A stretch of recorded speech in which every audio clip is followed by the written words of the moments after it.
So welcome to the podcast, Shara.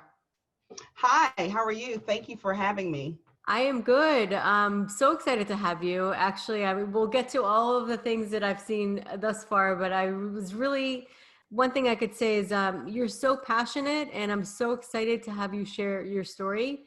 Can you bring the listeners back so they can know your history, like what led you to work, how your fertility journey went, and also what led you to do what you're doing today, all the amazing things that you're doing today?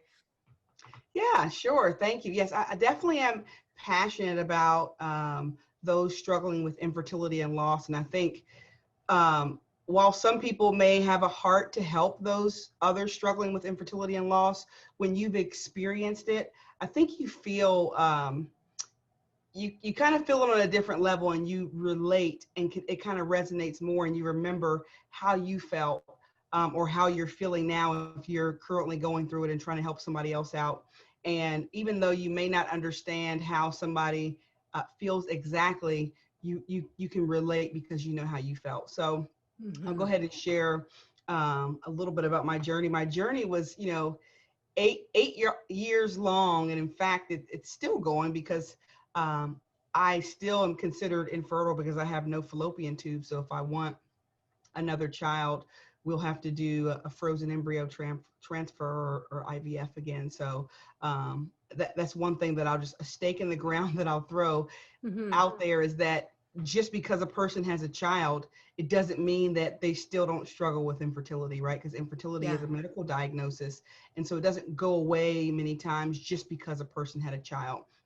But without giving my whole entire story, because it would take a long time, I'll just reference back to, let's say, I remember in 2017, I opened an email on my Gmail account, and the subject line said, "Welcome to week 32 of pregnancy." And in the body of the email, it said, "You have 56 days left until your due date."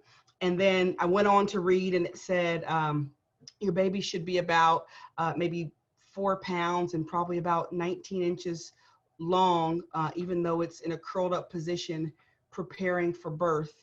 And in reading that email, while it should have been informative and it should have been an exciting moment, it actually was the opposite. It was painful to read, because at that moment, it served as a reminder that I was no longer pregnant, that I wasn't expecting a baby in 56 days as we had anticipated, that my journey, as it were, at that point had stopped. And reading that email, it just really literally made me just slam my laptop down, and I began to cry and sob and think, am I ever going to have a baby? And at that point, when I read that email, we had a second trimester miscarriage. And this was after seeing a fully formed baby, after hearing our little baby's heartbeat, after looking at the fingers and the toes, and after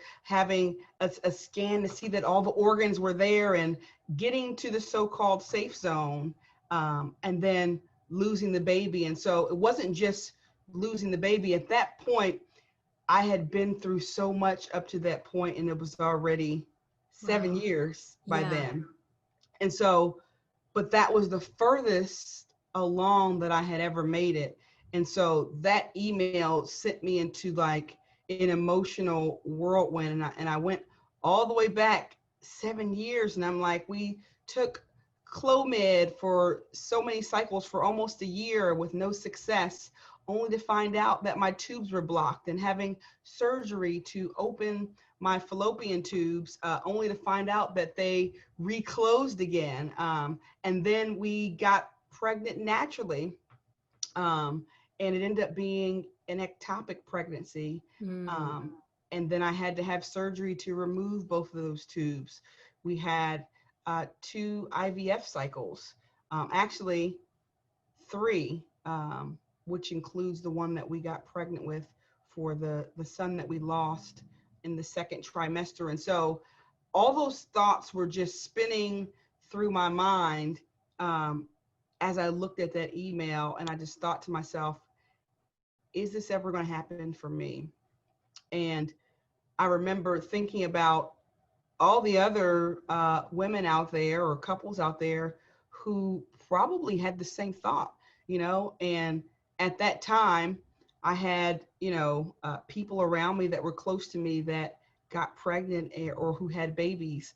And that was even more of I was excited for that. You ever feel like It's a excited for very somebody? complicated Yeah. emotion. Yeah, Yeah, you feel both, but you don't know how to feel. exactly. It's Yeah, like you're happy for them, yet sad for yourself at the same time. And so it's like the best of times and the worst of times at the same time. And that was an emotional experience for me as well, because I didn't know how to navigate that. And then I was wondering, like I said, is it ever going to happen for me? And so, at that moment, I really felt like I had all kind of thoughts going through my mind, because like I said, it had been 7 years up to that point, and we had been through all the in vitro cycles. We had been through several procedures. We had been through taking Clomid. We had been through several, losses at that point. And so it was just, um, I was, I was broken, yeah, and I was at a crossroads, I think, because I started thinking of other options, and I'm like, well, wait a minute, what can I do? Um, should I get a surrogate? Should we think about adoption? Like, I was just thinking all these things, and then I'm like, I don't even know if I ever want to try again, because I don't know if I could endure another physical and emotional experience like this.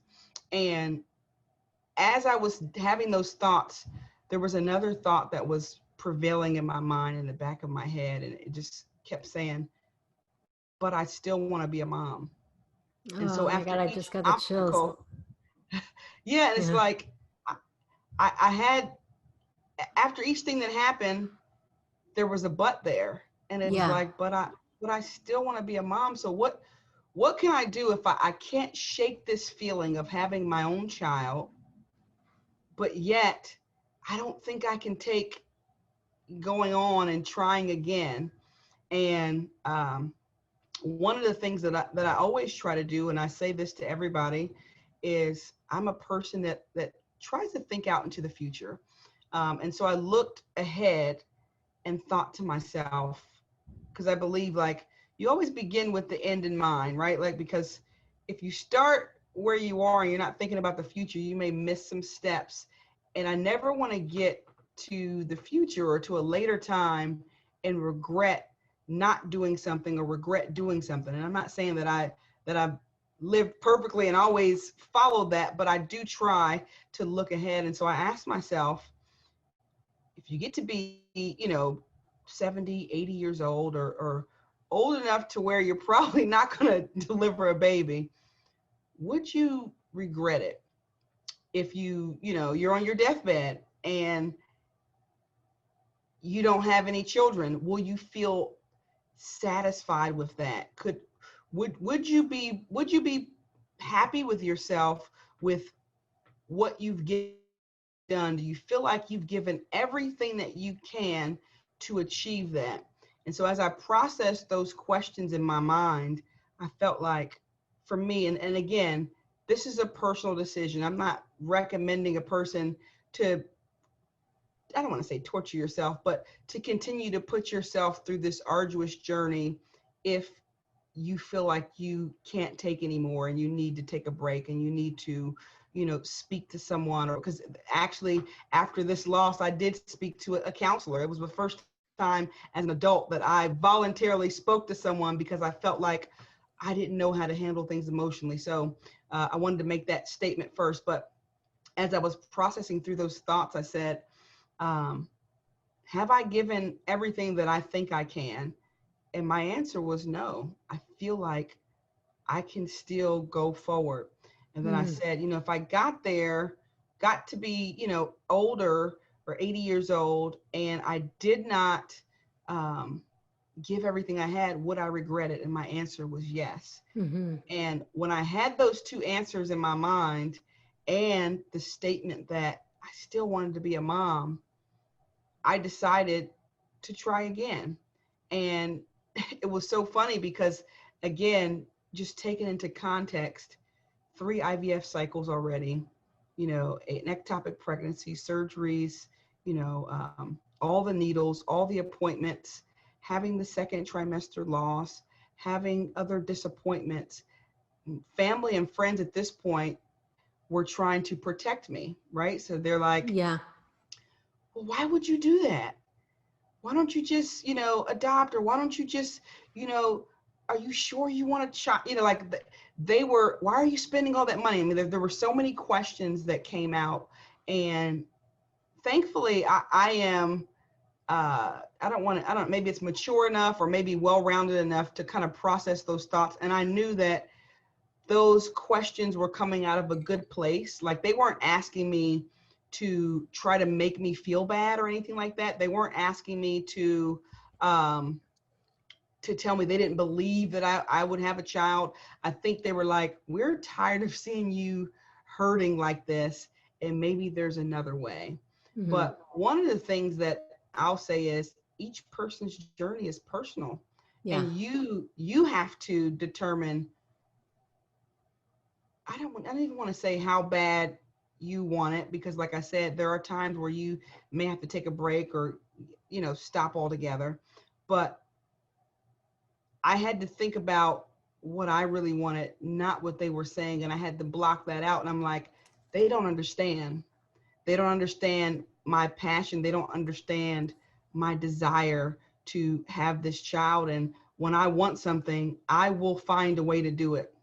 And so we found a way to do in vitro for the 4th time. Mm-hmm. And we got pregnant, and we actually delivered my son in 2018, the year after that. And I would actually do it all again if I had to. I would do it all again to have him.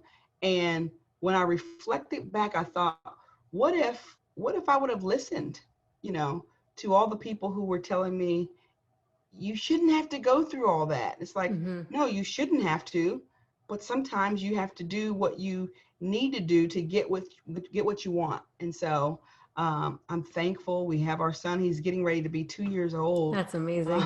Next so month. Beautiful. Yeah.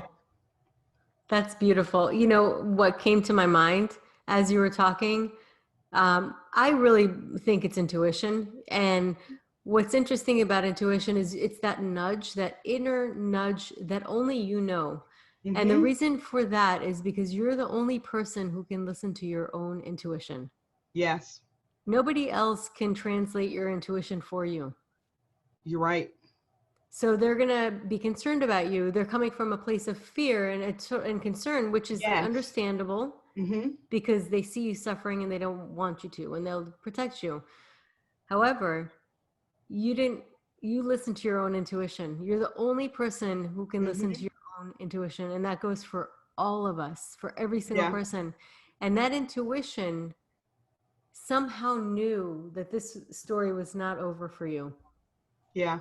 And one of the things that I think too is we all tell ourselves stories every day. Mm-hmm. Whatever the story is, whether you say, I'm not good enough, or you say, I'm too busy, or I'm doing great and I have a great life, what positive, negative, whatever, we all have these stories we tell ourselves. And when we tell ourselves these stories enough times, we believe it and we accept it for truth. True. And so one of the things that I kept telling myself was, I will be a mom, I will have a baby. And I talked to so many, different women who are struggling emotionally and, mentally with just rationalizing, struggling with infertility, wanting it so bad, but not seeing hope that it will ever happen for you.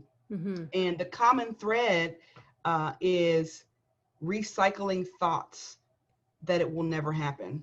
Mm-hmm. And so if at all possible, I think one of the ways to be able to stick with that intuition, like you said, and be able to get through it emotionally and truly believe that it will happen for you is the story that you tell yourself. Yeah. So true. I mean, that really, you hit the nail on the head. And hope is such a huge factor in so many people's experience. I hear it all the time with my patients. Hope. Mhm. That's always, I have my questionnaire, I send it out. And one of the things that they always say they're struggling with is hope. And what's Mhm. interesting too is I think it's almost like a human reflex that we try to Mhm. protect ourselves. Mhm. And we think that if we assume the worst, we're protecting ourselves so that we don't feel disappointment. But what's interesting is that you were talking about how would you regret not trying more? And if we try to protect ourselves, we may regret stopping ourselves in our tracks Mhm. to not move forward. So it's kind of like a double-edged sword. Yep. Yep. It definitely is. And so I think if we look at things holistically like that, we can prevent some of the regrets down the line. And it's not just about infertility. It could be about anything. Yeah. I think it's a principle, and principles work across the board no matter what situation a person is going through. In this case, we just applied it to infertility. Yeah. And I can't imagine my life without my son. And everything that I went through, I feel like it was worth it. Mm, And sometimes if I hadn't have written everything down that I went through, I probably would have forgotten some of it because I was like, it doesn't even matter now. yeah. And as human beings, we've all been through something in our life, right? And so sometimes when you're telling yourself the right story and you're motivating yourself, because it has to come from within sometimes, you may have to pull on something else tough that you got through and say, like, if I was able to do that, I think I can do this too. That Yeah. was another thing that helped me as well. It's just amazing. It's amazing how you don't know your own strength until you're Hmm. faced with those challenges. And sometimes they're just like, they really get at the core of you. What's interesting too is I had an experience, and I don't think that anything happens without some kind of reason.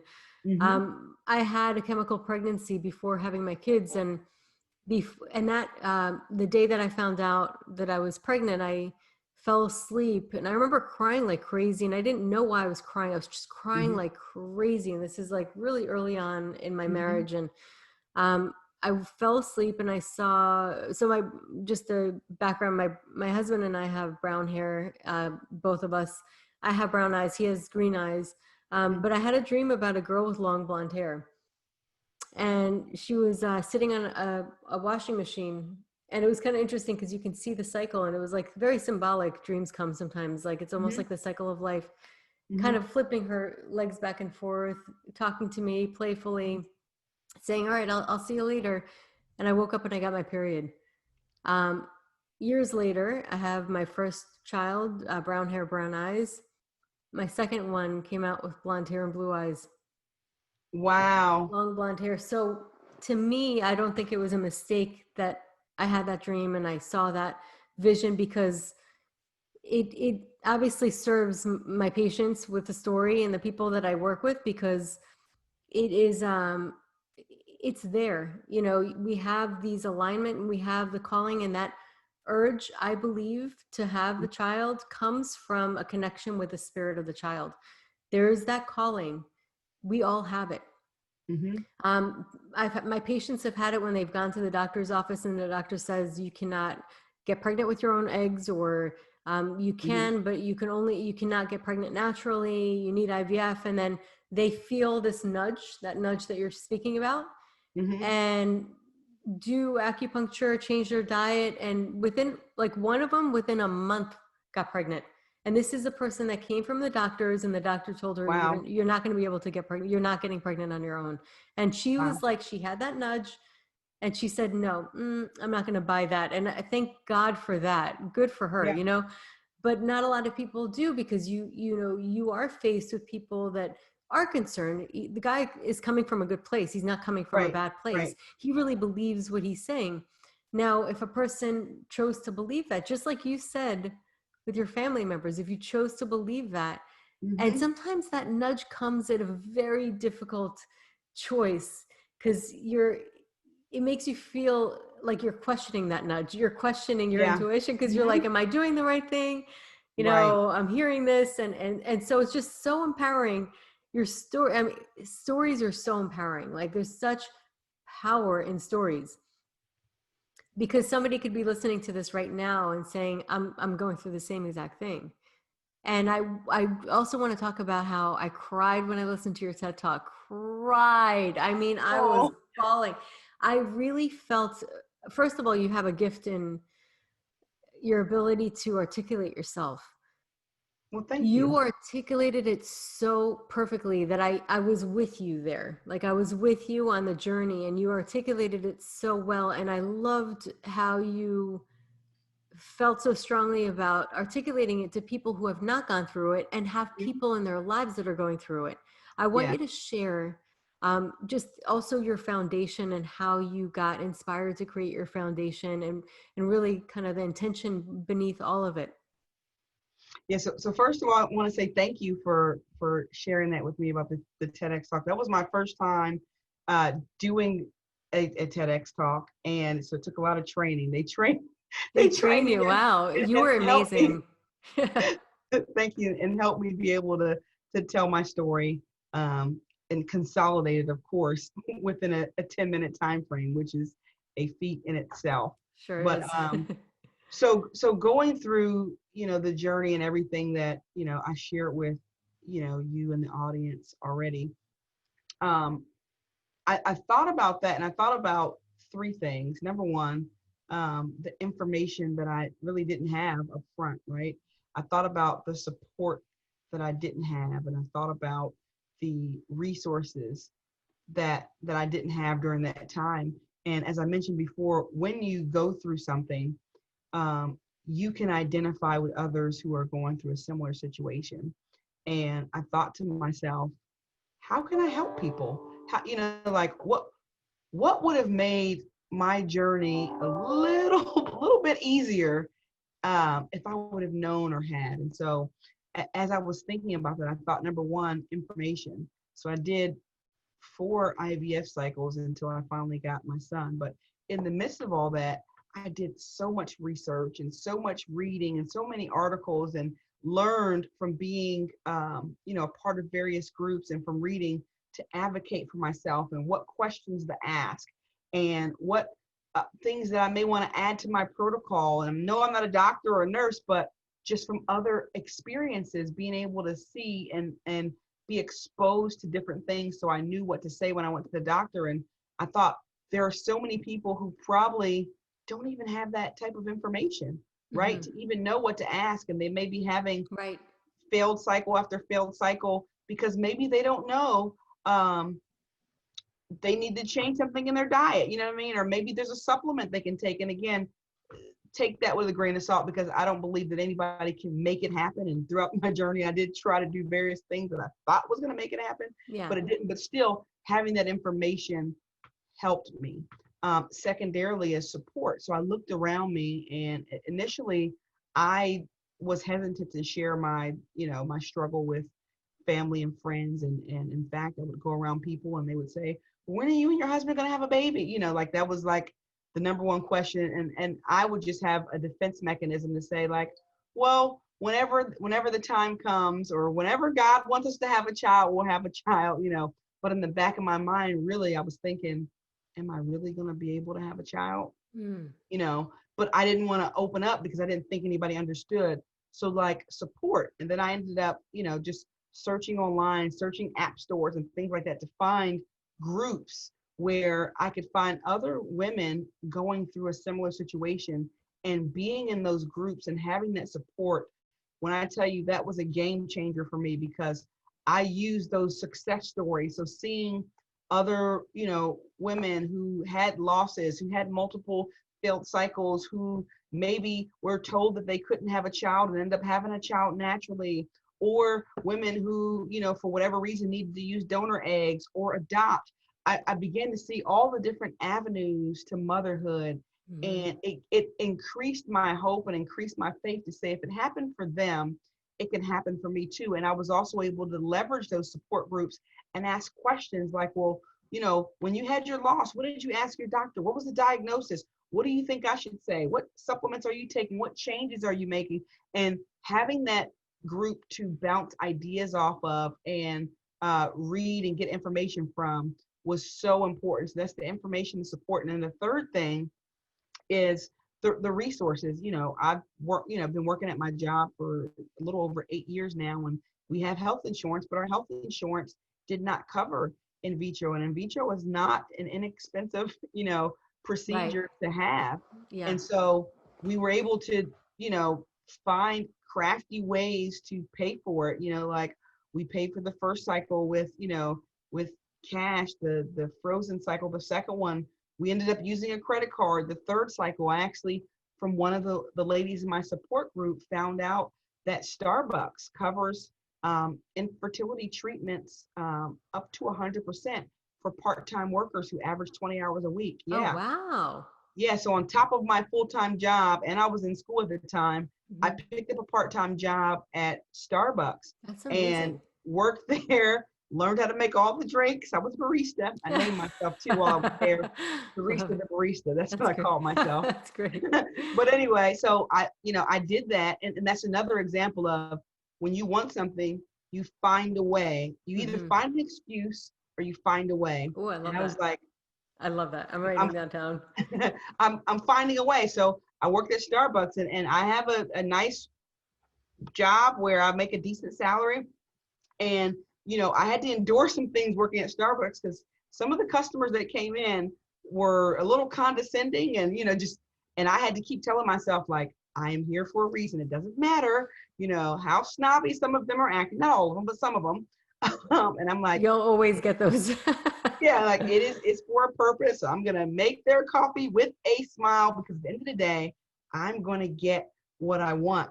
But had I not been in that support groups, I wouldn't have had that information, right, to even know that I could, get a part-time job. So I did that, worked I think you had to get 240 hours in a 90-day period to be able to qualify for the benefits. Did that, worked for them for 5 months. And then that paid, the benefits paid for my third IVF cycle at 100%. Wow. That's incredible. Yeah. And that's actually the loss that we had that I mentioned in the beginning of our discussion. And that was another reason why it was even more devastating to me, because it wasn't only the fact that we lost our baby, it was also all the blood, sweat, tears, hours put in, working almost 100 hours a week for 5 months for this baby. Yeah. To lose the baby, and so that it was a culmination of everything, which is also why I needed to speak to a counselor, because I was like, I don't understand at this point. I've given everything, and I really felt like I had given everything at that point. And reaching out and talking to a counselor, again, resources, helped me because I was able to rationalize, and it helped me to realize, you know what? I'm not in control. I am not in control. I don't care how many supplements I take. I don't care how much weight I lose. I don't care, like, if I have sex at the right time of the month, every single month. I don't care, like, if I switch my protocol all these ways. I cannot make myself get pregnant, and I can't make myself maintain a pregnancy. And so I had to take that responsibility off of myself. And I realized that I was internalizing it, and I was even the more frustrated because I felt like I did everything, I felt like I could make it happen. And the minute I realized that I couldn't, and I'm a person of faith, everybody listening may not be, but I do believe in God. And so I said, this is something that I'm going to have to release and say, in order for me to move forward and be at peace, I need to let this go and realize that I can only do my part, whatever that part is, and the rest of it has to be taken care of by him, and that is where I found my peace. That is where I actually found the strength to even try again after all that, even though I was afraid, even though I was nervous, those feelings didn't even go away. Yeah. And I realized that courage is not the absence of fear, but it's the willingness to look fear in the face and do it anyway. It's the willingness to give up what you're afraid of for what you want more than what you fear. Yeah. And I had to process through all that information. And so throughout that entire journey, I wanted to capture from my perspective what helped me get through the journey, what questions I asked the doctors, what I found out from the support groups, how I was able to pay for multiple, in vitro cycles, because most people are not very wealthy who are trying to conceive and we need to go through infertility. And it may seem that way. Some may look at me and say, oh, you were able to do 4 in vitro cycles, but they have no idea all of the things that we did to, to do that. We found a way. And so I thought to myself, how can I encourage others and give other people the information that I've accumulated over these, 8 years, and how I was able to shape my perspective and still maintain a positive attitude, still go to work every day, still be able to attend baby showers, even that's tough. It's very tough, but I think it really, at least for me, it is a mindset thing. Mm-hmm. Like it goes back to what we said earlier, the story you tell yourself. The only way to stay down is to think that it will never happen for you. So when you think it will never happen for you, you look at a baby and you say, oh man, you have your baby and I'm never going to have mine.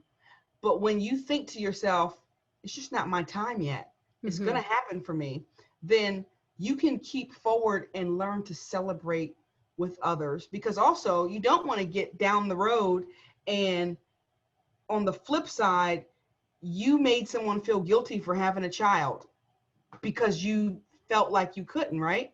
Because while we as those struggling with infertility have emotions, the other people who are having babies have emotions too, right? And so it's like, should we just say, I'm discounting your feelings and the fact that you have your little baby who's your blessing, right? Like, so I had to shape my mind and think of it in a way to help me get through it. And so that's when I decided, also as therapy for me to write. So I was also journaling along the way. And so then I ended up publishing my book.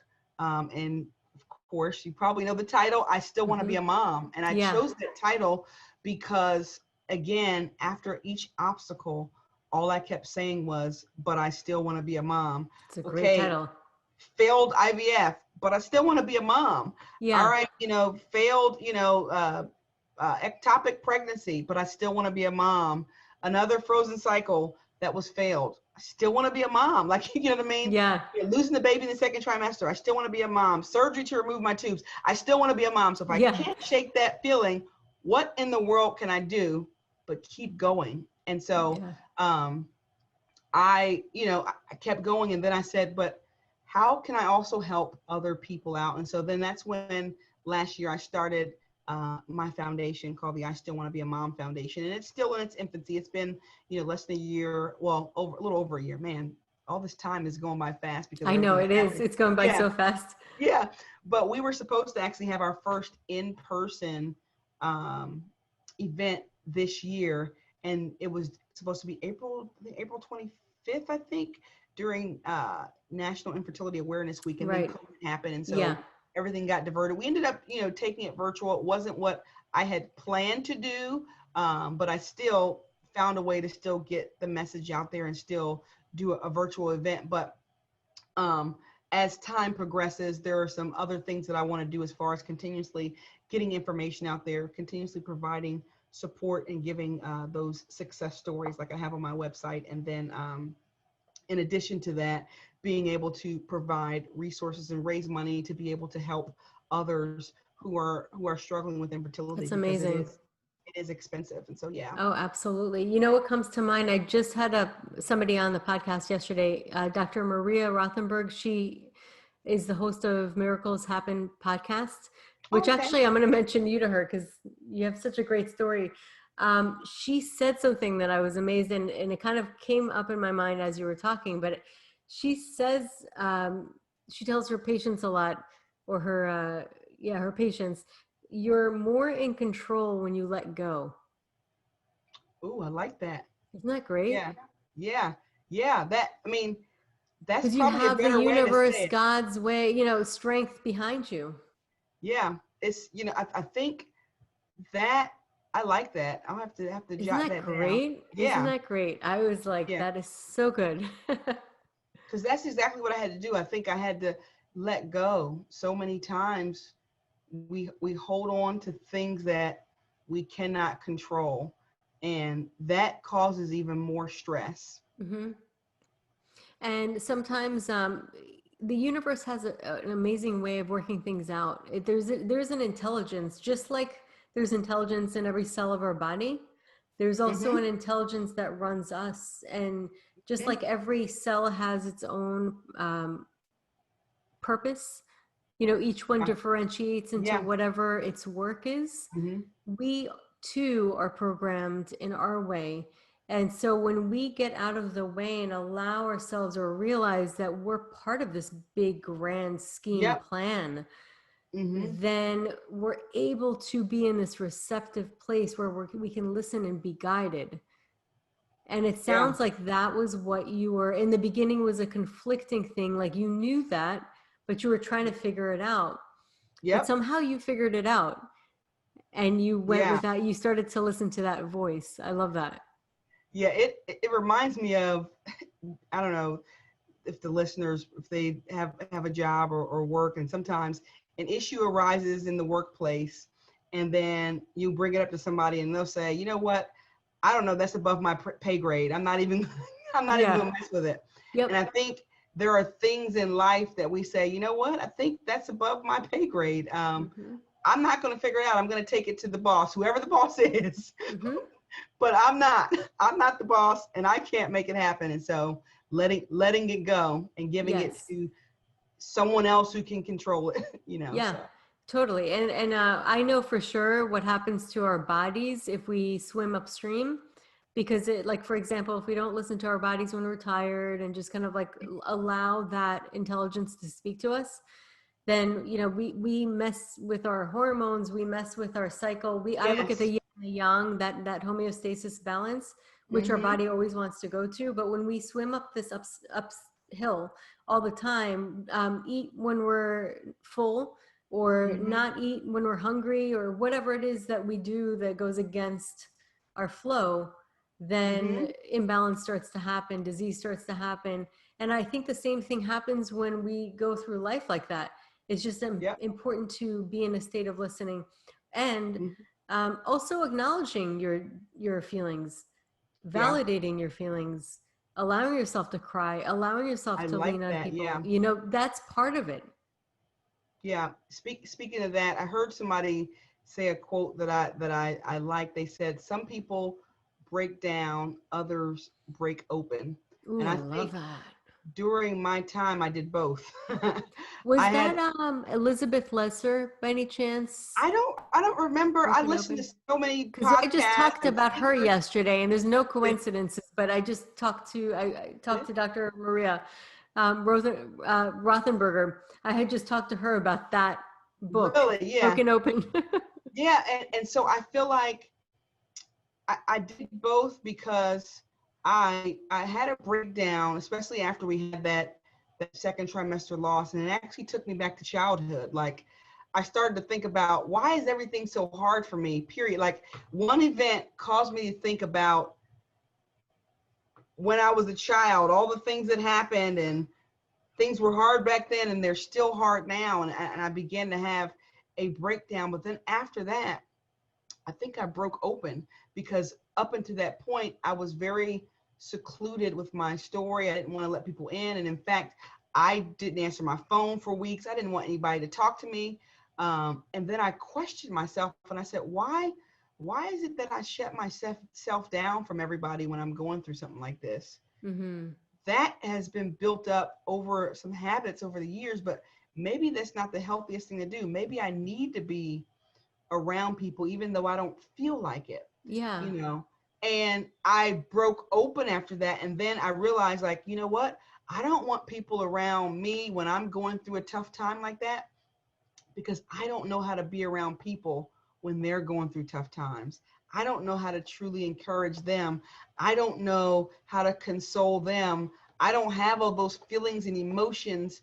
And so because of that, I project the Mm-hmm. way that I am onto somebody else, assuming that they don't want to deal with my situation. And I broke open and broke out of that box and learned that it's necessary for me to be vulnerable. And that has been such a freeing experience. Like I literally learned to open up, learn to be a better support for people, learn to be more compassionate, learned to feel things in a different way.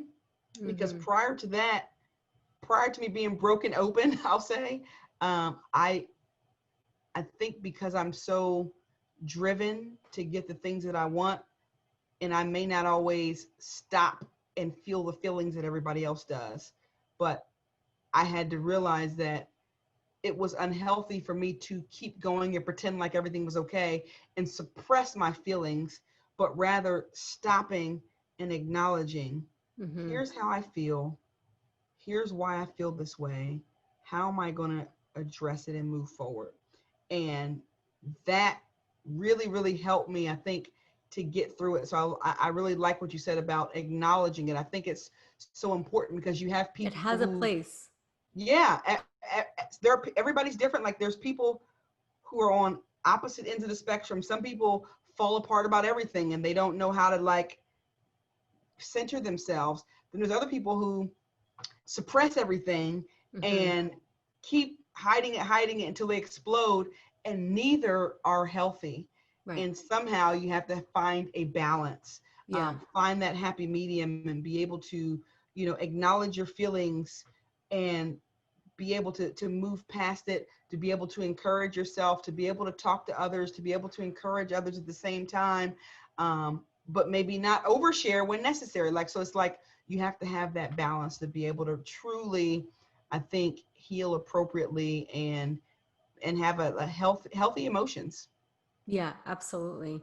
And it's such an important, there's no step that doesn't have purpose.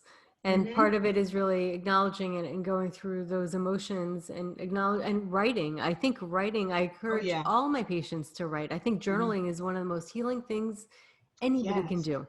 And Yes. not only is it healing to release in a safe space, because it's a place that's your own private place to write, but it Mm-hmm. also allows you to connect with your intuition. Sometimes you'll start Yep. to write things out and Yes. you almost it's a way for your higher self to write through you, to become like a Mm-hmm. channel. So I Yep. really believe in writing. I think it's a wonderful just method of clarity to gain clarity, which I mean, if you need anything, you need clarity on the It, fertility journey. oh yes, definitely, definitely, definitely. So if you could go back with all the wisdom that you've gotten today, if you can go back to and speak to yourself when you were in the thick of it, what would Mm-hmm. you tell her? Hmm. So there's four things that I would tell myself, and I think I told myself at some points during the journey, but I probably would have told myself them earlier to be able to just think about it in the right way. So the first thing is, I believe that each woman struggling with infertility needs to upfront define what it means to be a mom to Mm-hmm. them. And the reason I say that is because when at a certain point during my journey, I asked myself, well, when I was saying I still want to be a mom, then I said, well, what does it mean to be a mom?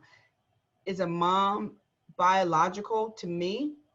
And I said, you know what? No, I think a mom Mm, to me is being able to nurture a child and raise the child no matter what the biology of the child is. And when I accepted that, that helped me determine how far I was willing to go on the journey, right? Like, remember, I mentioned the end from the beginning. Part of the reason why we get frustrated is because we're fumbling along and we don't know what our limitations are. What are we willing to do? How have you defined it? Just like if somebody's working a project and they do project management, mm-hmm. they determine the scope of work up front, right? Like, so I looked at it as a project, like, okay, how am I going to define this? What are the requirements for me being a mom? And I didn't define it by biology. And so I was willing to say, you know what, since I still want to be a mom, whatever method makes me a mom by my definition, I'm going to do it. I Now, love that. if a person defines mom as I have to have a biological child, there's nothing wrong with that. But that determines how far they're willing to go, because it could be possible that you do I know someone literally who has done 12 IVF cycles and still doesn't have a child. So in the event that that's your definition, then at a certain point, it may be cease. It may stop, and that it's fine, but you have to accept it. Like, right. Like we said up front, acknowledge, accept it, that, you know what, if I get to this point and I can't, then I have to learn to be okay with not having a biological child. Because again, going back to the fact that we said none of us can make it happen, right? Mm-hmm. Like we can't. I mean, how many people have failed IVF cycles and the doctor literally takes the sperm and the egg and joins them together and puts them in the uterus, but they cannot make it stick, Mm-hmm. right? So when you think of it on those terms, if you get to that point, then I believe you have to define that up front so that you know how far you're willing to go. Secondarily, I would say you're not on anybody's timeline. I thought that I needed to have a baby by the time I was 30. Mm-hmm. And I think it was just because of what society said, what people said, Mm-hmm. and it's not true. Yeah. I had my first son, well, I'll say first living son, at 35. And to me, that was the perfect time. I Mm-hmm. wouldn't have it any other way. Yeah. But I was rushing and stressing myself out for a time period where I felt like I need to, no. By the time we're 30, we got to do this. We got to do this. We got to, and it was unnecessary stress. I didn't have to do it. I felt like I had to because of just outside pressures. The third thing is to tell yourself, the right story, and to say, it's not a matter of if it will happen, but when it will happen and how. If you believe that it will happen and you have faith, you have belief, you have hope, whatever you call it, then you can tell yourself it's not if. If is out the door, it will happen. It's just a matter of when and how. And so Mm-hmm. if I can accept the timing, whenever the timing happens, and then the method, then the what is guaranteed. And so looking at it like that. And then the third thing is just trust the process. Recognize that you're not in control and you can't make it happen. You relieve the responsibility from yourself so you're not stressing out over it. Yeah. So you don't have to suffer through the Yeah. journey, because Yeah. that's ultimately, it's one of the things that I also look at when I have my patients. I just want them to be well. Mm-hmm. That's my number one before Yeah. baby. I just want Yeah. them to be well, because ultimately being well is the portal to health, balance, everything. Yeah. And you want to enjoy your life. And again, you don't want to get later in life, and like our journey to have our first son was 8 years. Do you want to have a miserable 8 year? I'm not saying it's going to take everybody that long, but I'm just saying, Yeah. whether it's 2 years, 3 years, what Right. have you, It's still do you time want to that you're have living. time that you're living? Yeah. Do you want to have miserable time, or do you want to enjoy that moment? Because many couples end up divorcing and fighting, arguing and splitting up or whatever because of infertility, because they're not enjoying the now. Mm-hmm. And one of the I'm really into like the mind, because our minds are so powerful and they shape our behaviors and actions and what we do because of how we choose to think. And They I like shape to our say, reality. they exactly. And so if for instance a person's happiness is always in front of them, they're never happy, right? So it's like, I'm not going to be happy until. And when you fill that until in, if you're not going to be happy until, then guess what? You're not going to be happy now, and you're going to be miserable when there's plenty of things to be happy about, plenty of things to be thankful for and grateful for. Mm-hmm. And God forbid if something happens, we're none of us are guaranteed tomorrow or the until. And so should you waste your life until you get what you want, right? And Mm-hmm. so I think it's vitally important to, like I said, trust the process, be present in the moment, enjoy your life, find something to be thankful for, even if it's just one thing.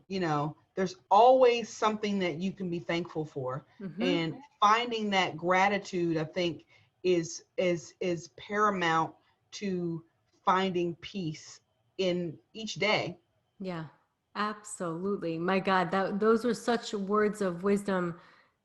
And yes, there's always, always, always something to be grateful for, Mm-hmm. no matter what. The fact that you're able to talk, or the fact that you're breathing, Right. really, the breath. Think about what's happening in this world right now. Exactly. It's all about being able to breathe on Yep. so many levels. And so the fact that you're able to breathe Right. is such Right. a gift. Exactly. Wow. This is so inspiring. I could talk to you for hours, and I love these conversations that really are so wisdom rich, because really there is so much wisdom, and a lot really on aligning yourself, Mm-hmm. soul, mind, and body on your journey, Yeah. Yeah. and Definitely. also having hope and faith, and really I also believe in God. I believe in I don't know how to describe it or what word Yeah. describes it, but really universal intelligence. Mm-hmm. So I really do believe that, and I do find that when people do believe in it, there is just an element of strength Yeah. that joins their journey. And so why not, whether we Mm-hmm. could prove it or not, you might as well feel that Yeah. I strength. always say, like, if you have nothing to lose, if you have faith and it turns out that it's not real, you lived a better life. I It's mean, true. honestly. It And made if you feel better. So that's yeah, it. That's all you need. yeah. I mean, so it's like Yeah, I'm not losing anything. exactly. But if you get to Exactly. the end and it is real, then you're like, oh. Then great. So yeah. For sure. So for people who want to find you and want to look into your foundation, how can people find you? So I have a website, I still want to be a mom.club. That website is for my book information, and then I have success stories on there. Also, my foundation website it's the acronym for I Still Want to Be a Mom. So IS still WT BAM dot foundation .org. And so they can reach me there, and it actually all migrates to the same website, so they can find the foundation information, in fact, by going to I Still Want to Be a Mom.club as well. And then on Instagram and Facebook, I have a page at I Still Want to Be a Mom.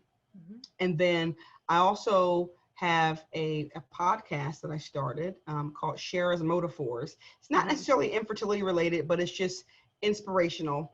So I it's a love it. podcast and a YouTube channel that I have That's great. where I'm just taking everyday life lessons and giving inspirational messages or life lessons about those to spark light bulb moments in each person, because I believe, again, it's important that we feed our minds the right thing. And so if you search my name on YouTube, Shara Hutchinson, or Shara's Metaphors, which is Mhm.